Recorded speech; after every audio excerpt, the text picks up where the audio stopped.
ഒരു പരാതിക്കാരൻ വന്നിട്ടുണ്ട്.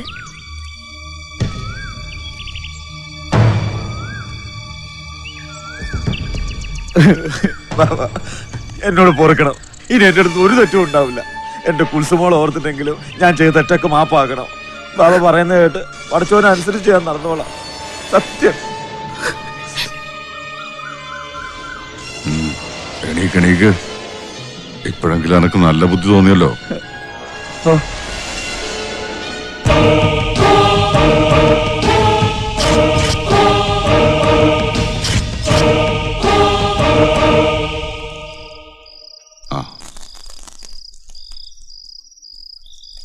ഒരു കാര്യം പറയാനുണ്ട്. ഷാഹിദമോളുടെ പെരുമാറ്റത്തിലും പാവത്തിലും ഇത്തിരി മാറ്റമുണ്ട്. നമ്മുടെ സലാമിനോട്. സത്യാണോ?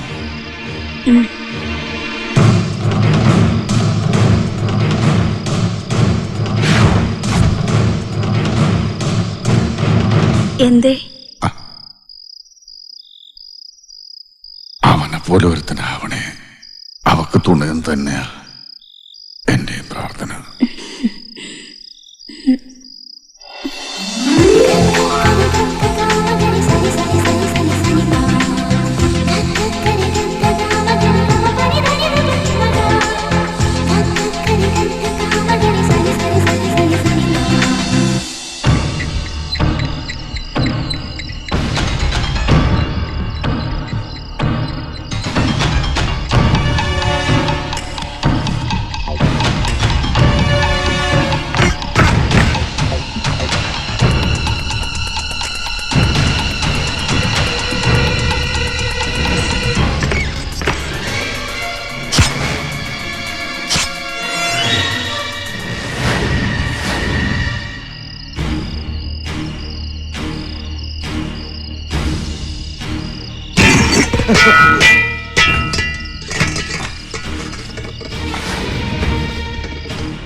സുലൈമാൻ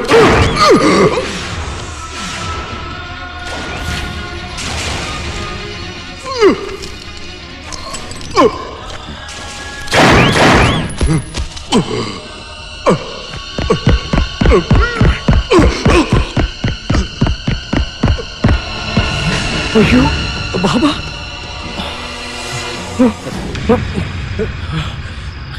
എടാ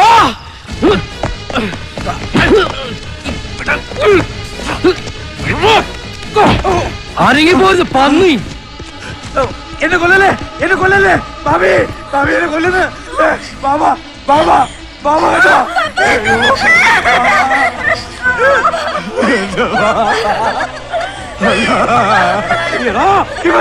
ഇവനാ ബാബയെ കൊന്നത്. ഞാനല്ല, ഇവനാ. സുലൈമാനെ പറയുന്നോടാ പട്ടി. നമ്മുടെ ബാബയെ കൊന്നു. ഞാൻ എന്റെ കണ്ടുകൂട്ടി കണ്ടതാ. ഇവ ചതീന സ്വപ്നെ കണ്ടെന്ന് പറഞ്ഞ് പച്ച പാതിരേക്ക് ബാബയുടെ മുറിയിൽ ഓടിക്കയറിയപ്പോഴും എനിക്ക് സംശയം ഉണ്ടായിരുന്നു. ചതിയൻ എന്തിനാ ഇത് ചെയ്തത്? ചതിയൻ.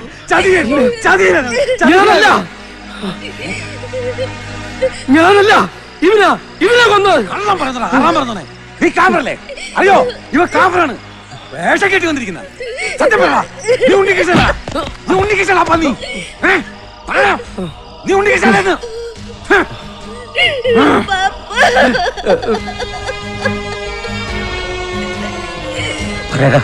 പറ. നീ ഇസ്ലാമല്ലേ? ബാബേ, ഞാനല്ല ഇത് ചെയ്തത്. ചോദിച്ചതിന് സമ്മാനം പറയടാ. ഈ സലാമല്ലേ? അല്ല. നായേ, സ്വന്തം മോനെ പോലെ വാരി തന്നു വളർത്തിയതല്ലടാ നിന്നെ. എന്തിനാടാ നീ ഞാനല്ല ബാബേ, ഞാൻ പറയുന്നൊന്ന് കേക്ക്. അടിച്ചു കൊല്ലാവനെ.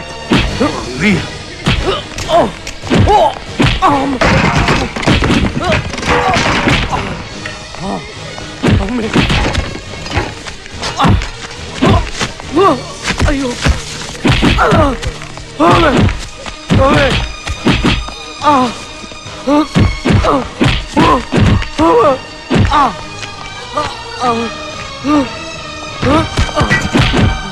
കൊല്ലവനെ. വേണ്ട, ഈ തറവാട്ടിലെ ചതി എന്നെ മയ്യത്ത് വീഴ്ത്തണ്ട.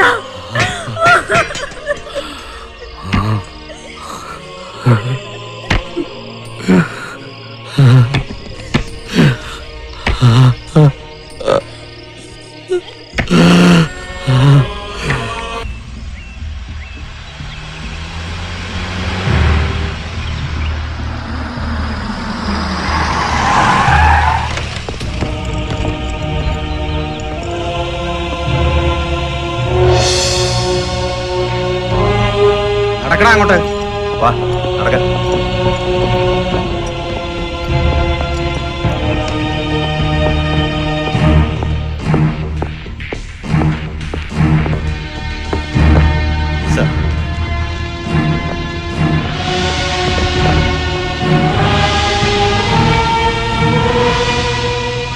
റിമാൻഡ് പ്രസന്നറാണ് സർ. അടുത്ത മാസം 18-ാം തീയതിയാണ് വിധി.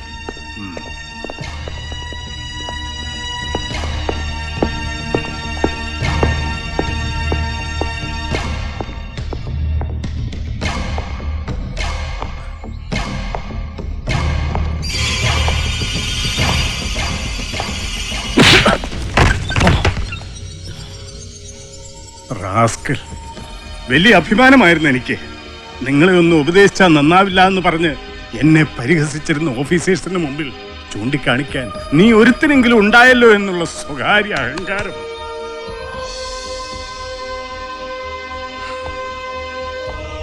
നിന്നെക്കുറിച്ച് പറയുമ്പോൾ 1000 നാവായിരുന്നു എൻ്റെ ഭാര്യയ്ക്കും മകൾക്കും. എല്ലാം തൊലച്ച് കളഞ്ഞല്ലോടാ നീ. You cheat. തീവ്രവാദിയാണ് അല്ലടാ? അല്ല സാർ, ചതിയാണ്. വായു മനസ്സും അറിയാത്ത കാര്യത്. ഇനിയും നീ നാടകം കളിക്കണ്ട. മാസങ്ങളോളം പതുങ്ങി നടന്ന് പ്ലാനും പദ്ധതിയും തയ്യാറാക്കി സലാം എന്ന പേരിൽ അവിടെ കയറിക്കൂടി അയാളെ കൊന്നിട്ടും നീ ഒന്നും അറിഞ്ഞില്ല അല്ലടാ? ഒന്നും അറിയാതെയാണോടാ ടിവിയും പത്രക്കാരും നിന്നെക്കുറിച്ച് ഇത്രയും ഡീറ്റെയിൽ ആയിട്ടുള്ള ഒരു റിപ്പോർട്ടിംഗ് നടത്തിയത്? ഒക്കെ കെട്ടിച്ചമച്ച കഥകളാണ് സാർ. സലാം എനിക്ക് പേരിട്ട് തന്നെ ബാബയാണ്. ഇല്ല ഇല്ലടാ, ഇനി നിന്നെ ഞാൻ വിശ്വസിക്കില്ല. സുമാരപിള്ളേ സർ. എന്താ സർ? കൊണ്ടുപോവിനെ. പടാ.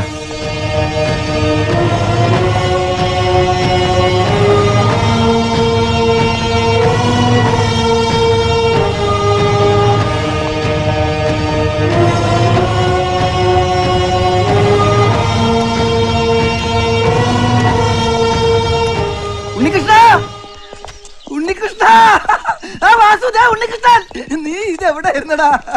വിവരങ്ങളൊക്കെ ഞങ്ങൾ അറിഞ്ഞു. ഇവിടെ ഇപ്പൊ ടി വി ഉണ്ടടാ. ആ ഇവിടുന്ന് പോണോന്നുണ്ട്, പക്ഷെ ശിക്ഷ കഴിയാതെ പറഞ്ഞു വിടൂലല്ലോ. പണിയെടുക്കണ പോടാ. പണിയാ ഒന്ന് പോ സാറേ, ഇന്നിനി റെസ്റ്റാ. ഇവനെ ഞങ്ങളുടെ കൂടെ പറപ്പാ.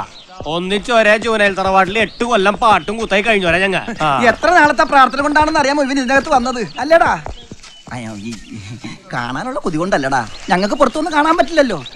V meeting a long time, you know sir. Meeting ഒക്കെ സെല്ലിൽ മതി. പോ സെല്ലിൽ മതിയാ? ഓക്കെ. ഉണ്ണികൃഷ്ണ, നമുക്ക് ഇവിടെ അടിച്ച് പൊളിക്കാടാ. ജയിലിന്റെ ഏതെങ്കിലും മൂല അടിച്ച് പൊളിക്കാൻ ശ്രമിച്ചാലുണ്ടല്ലോ ഇടിച്ചിന്റെ ജയിൽ അടിച്ച് പൊളിക്കുന്ന കാര്യമല്ല സാറേ പറഞ്ഞത്, ഇവിടെ ലൈഫ് അടിച്ച് പൊളിക്കാന്നാ പറഞ്ഞത്. ലൈഫോ? അതൊക്കെ ആദ്യത്തെ ഇടിക്കാനെ തീർന്നില്ലടാ. ആ ഇപ്പൊ സാറ് പോ, അല്ലെങ്കിൽ ഞാൻ ഇതുകൊണ്ട് മുടി പോകും. പോ ചെല്ല്. പോടാ. അപ്പൊ തീവിടാ.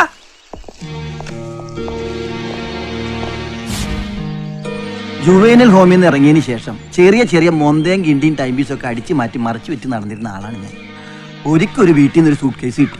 തുറന്ന് നോക്കിയപ്പോ അടുക്കടുക്കിന് നോട്ട് കെട്ടുകൾ. ഒരു 5-10 ലക്ഷം രൂപ ഉണ്ടാവും. അതും കൊണ്ട് നമ്മൾ അങ്ങോട്ട് സ്കൂട്ടായി സിറ്റിയിൽ ഒരു ബാറിൽ കയറി അതൊന്ന് ആഘോഷിച്ച്. ബാർ അടക്കാൻ പോണേന്ന് പുറത്തിറങ്ങിക്കോളാൻ പറഞ്ഞപ്പോ എനിക്കത് അങ്ങോട്ട് പിടിച്ചില്ല.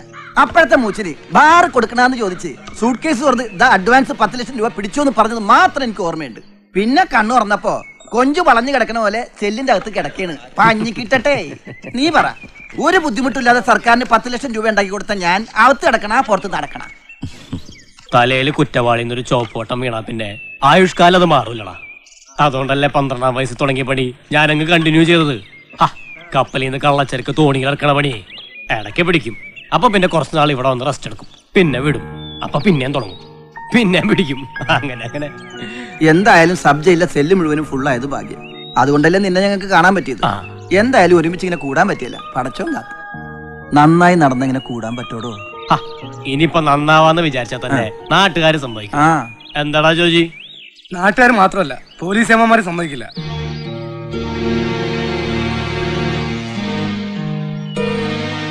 നിനക്കറിയോ, ഞാൻ ഡീസന്റ് ആയിട്ട് ഡ്രൈവർ പണി ചെയ്ത് നടന്നിരുന്നതാണ്. മജിസ്ട്രേറ്റിന്റെ വീട്ടിൽ നിന്ന് 50 പവൻ പോയ കേസിൽ പ്രതിയെ കിട്ടാതായപ്പോ പോലീസ് എന്നെ പൊക്കി. ഓരോ തട്ടാന്മാരടുത്ത് കൊണ്ടുവന്ന് കട്ട മുതൽ അവിടെ കൊടുത്തു ഇവിടെ കൊടുത്തു എന്നൊക്കെ പറയിപ്പിച്ചു. തട്ടാന്മാര് പേടിച്ച് കേസിന് തലവരാൻ 5ഉം 10ഉം പവൻ വീതം കൊടുത്തു. അതിൽ നിന്ന് തൊണ്ടി മുതൽ കഴിച്ച് ബാക്കിയുള്ളത് ഏമാന്മാര് വീതിച്ചെടുത്തു. ശിക്ഷ കഴിഞ്ഞ് പുറത്തിറങ്ങിയപ്പോ ഇനി ഡീസന്റ് ആയിട്ട് കാര്യമില്ലെന്ന് ഞാൻ ഉറപ്പിച്ചു. ടൂൾസ് വർക്ക് തുടങ്ങി. കൊട്ടേഷൻ ഉറപ്പിച്ച ആളുടെ അടയാളവും അഡ്വാൻസും തന്നാൽ ബൈക്കിൽ പാഞ്ഞെന്ന് സ്ക്രൂ ഡ്രൈവറിന്റെ ഒരു കാച്ച ആള് ക്ലോസ്. അങ്ങനെ ഡ്രൈവർ ജോജി സ്ക്രൂ ഡ്രൈവർ ജോജിയായി. റിവോൾവറിന് ഡിഷും ബുള്ളറ്റ് കൊണ്ട് ചങ്കന് കാച്ചിനുള്ളവരോടാണ് നിന്റെ ഒരു ഉണക്ക സ്ക്രൂ ഡ്രൈവർ. ഒന്ന് പോടാപ്പാ. അല്ല, നിനക്കയാളെ കൊല്ലാൻ തോക്കവിടെ കിട്ടി? ഞാൻ കൊന്നിട്ടില്ല. അത് വിട്, ഞങ്ങൾ ആരോടും പറയൂല. അല്ല, ശരിക്കും നീ തീവ്രവാദി ഗ്രൂപ്പിൽപ്പെട്ട ആളാണോ? അല്ല, ആണോന്നല്ലേ ചോദിച്ചുള്ളൂ. ആണെന്ന് ഞാൻ പറഞ്ഞില്ലല്ലോ. അല്ല, ഈ കാസിം ബാവനൊക്കെ കൊല്ലുക എന്ന് പറഞ്ഞാലേ ഞാൻ ആരെ കൊന്നിട്ടില്ല. പിന്നെ അച്ചമ്പട്ടത്തിന് പഠിക്കാനല്ല നിന്നെ ഇങ്ങോട്ട് കൊണ്ടുവന്നേ. ഇവൻ പുണ്യാളനാടാ, പുണ്യാളൻ. ഞാൻ കൊന്നിട്ടില്ല. ബാബയെ ഞാൻ കൊന്നിട്ടില്ല.